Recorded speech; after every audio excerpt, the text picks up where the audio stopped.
Hello guys, and welcome back to the channel today. Right, first thing on the agenda here is we have this old cylinder block here on our milling machine, and we have run into a little bit of a problem with this. This has come in because the head studs are a little bit on the piss, to say the least. So this is an Alfa 1600.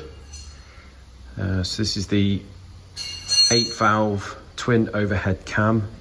It's a wet liner aluminium block, and basically this thing is in here because obviously, you know, these blocks are what, I don't know, some of them sort of 50 years old, I suppose, and they've all been apart many times before, I would have thought, and had plenty of work done before. Now this one's obviously got to have new liners in it. It's for a customer of ours, it's not us doing the build, but they've sent the block in because usually what happens in the base of the block down here, the aluminium corrodes, obviously where people have run sort of no coolant in it in the past, or just water. It sits in there and corrodes the base of the block. Now it is critical down here that you have a good face for the liners to slide in and mate nicely at the bottom. Obviously if you don't, then you're going to have coolant going into the sump, and they don't seal.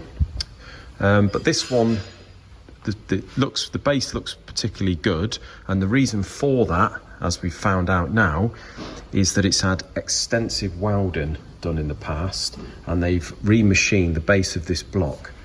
Now the problem we've got is when our customer has sort of got his hands on it to build it, we have got here a plate, a torque plate, which we put on the top. So if we put this torque plate on the top, locate it on the existing dowels. Okay. There in the end. So we locate that on the dowels. So this goes the other way around. Trying to do something one-handed is not easy. So that plate goes on there. This is the exact spacing that the bolts should be, and when the studs go into the block, they are literally like a picket fence. They're all over the place. So our feeling is, whoever has done this in the past has made the enough effort to weld up down the bottom there and reface down there and put the tapers on for the liner seals, but they haven't drilled and tapped for the studs where they should be, or they're a bit on the piss, or they're sort of not in the correct positions. Now, getting more sort of in depth, we can see that one or two of them have got inserts in, but in fact, I think most, if not all of them, have got inserts in. And so what our plan was to get those inserts out, send an end mill down there in the true position. So put that torque plate on, send the end mill down in the exact positions, and mill out the sort of, make the hole obviously as small as we have to, but or small as we can, but as big as we have to sort of centralize those holes. And then we were going to put a helicoil in. But having took that one out, basically when I started putting the end mill down, all of a sudden it's picked up an insert, dragged that out, or broke it up, and what you can see in there is basically holes that go straight through, and on the other side. So I think what's happened there is, obviously where they've tried welding it, they can only sort of get down so far. So they basically welded the surface there, and it hasn't sort of penetrated down to the bottom, and they've just got big blowholes everywhere. So we're in a bit of trouble there. So what we're going to have to do is two options really. We're going to have to dig that out and re-weld it, but we may be running into the same situation again where we can't get deep enough with the welder. So what we might have to do is drill and tap maybe 14 mil. That's probably about as big as we go with the sidewall here being where it is. Make some inserts, some aluminium inserts that go as deep as we can, and then weld them in from the top. Don't really know what else we can do with that, but unfortunately we do have to try and save this block because it's got the correct numbers on it for the period of car, and obviously the car, once it's all done, is probably very valuable.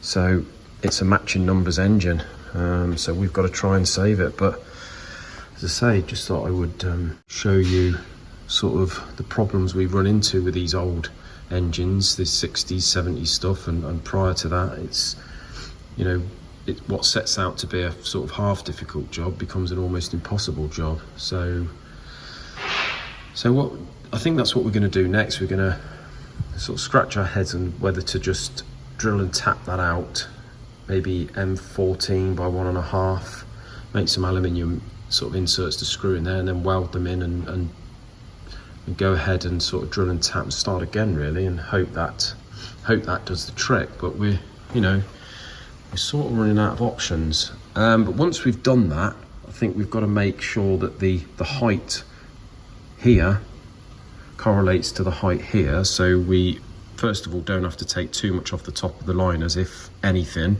We always do, really, to get the sort of deck height right of the liners. And then yeah, and then go from there, because obviously this face has been faced in the past. So yeah, just thought I would show you the issues that we run into sometimes with these old blocks.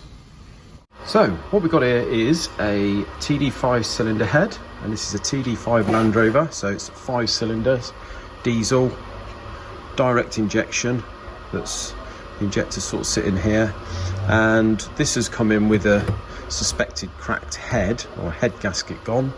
And although the gasket face is blowing like buggery, because you can see here on the gasket line where it's all black, so that is blowing good and proper, we have pressure tested it, and on number 1 inlet, which you can see here where water has been sitting, and also usually a telltale is this white in the carbon here, this cylinder here is cracked. And the way we know that is we pressure test the head. So what we do is we sit it on a jig on its face here with the head face facing up, and we block off all the waterways, and we feed air, about 80 psi hot, down into the water jacket, and we pour water all over the head, including all the ports, and if we get bubbling, then we know it's cracked. And this one was like a little jacuzzi, so we've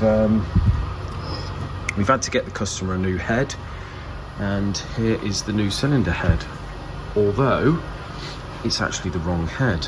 Apparently they do 2 types of head, and this one has got meant to have a hole here, whereas the original has a hole here. So unfortunately, very annoyingly, we've got to send this one back, and they're sending us the right head.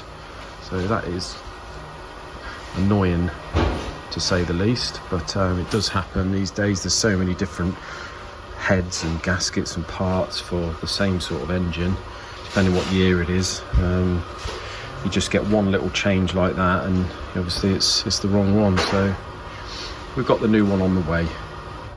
So guys, update on the Kitcar, and as you can see, she is fully intact. Yeah, we've nearly finished it. I'm so happy with the colour, or the colour scheme. So you've got the beautiful orange here to match my Lambo, and then we've got the carbon wrap mud guards, which I think is lovely, and obviously the wrapped wind deflector here. Got the roll cage, which really finishes it off, as you see at the back. Got our new fog light down the bottom there. So yeah, proper Kitcar now. But the grand finale is the dash. I absolutely love the minimalistic look of the dash there, with the Talon center console. And as you see underneath, we've plumbed the heater in. See the heater over there? We've got the 2 pipes going down to your feet. Absolutely bloody lovely. We've got the good old-fashioned manual handbrake. So yeah, this thing is albeit done, really. The only thing we're waiting for now is just a couple of little bits and bobs, or a couple of T-pieces for underneath the bonnet to plumb the heater in, because the heater isn't actually plumbed in properly yet. It's only one side plumbed in. The actual feed needs to go to one of the water outlets. A couple of little bits like that. Oh yeah, so we've got this, instead of this being bolted on now from underneath, we've got it on locators, and then we've ordered 4 more of these, obviously 1 to go here and 1 on the other side, so we can, bit of a quick release system there, so we can get to all the loom underneath the dash, and the same on the nose cone. This was just Jubileed on before, but we're going to put sort of quick release thing here, because obviously it's held on by the bonnet. We'll put one on there, and then everything is on quick release fasteners to just come off. So yeah, more than happy with this. Okay guys, hope you enjoyed the video. Thanks for watching, and see you again on another one. Cheers.